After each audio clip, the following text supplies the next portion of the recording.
യിരെമ്യാപ്രവാചകൻ 31:20. Ephraim എൻ്റെ വാത്സല്യപുത്രൻ, ഓമനക്കുട്ടൻ, ഞാൻ അവനോട് കരുണ കാണിക്കും എന്ന് യഹോവയുടെ. This is an order from the living God saying that Ephraim is my beloved and I show my grace and mercy on him. മാറി നിൽക്കുന്ന മക്കളുടെ മേലേക്ക് ദൈവത്തിൻ്റെ കരുണയുടെ പൊതപ്പ് ചെന്ന് വീഴുക. മറന്നിരിക്കുന്ന മക്കൾക്ക് ഓർമ്മ കൊടുത്ത് ദൈവം അവരെ തിരിച്ചു കൊണ്ടുവരും.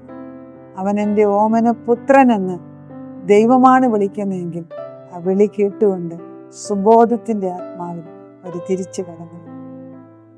ദൈവത്തിൻ്റെ പരിശുദ്ധാത്മാവ് നമ്മുടെ മക്കൾക്ക് വേണ്ടി നന്മ ചെയ്യുമ്പോൾ, ദൈവമേ എത്ര നല്ലവൻ, എൻ്റെ വിശ്വസ്തത എത്ര വലുതെന്ന് പറഞ്ഞ് സന്തോഷിക്കും. നമ്മുടെ രട്ടുമാറ്റി സന്തോഷത്തിൻ്റെ വസ്ത്രം അവൻ കൊടുപ്പിച്ചിരിക്കുന്നു.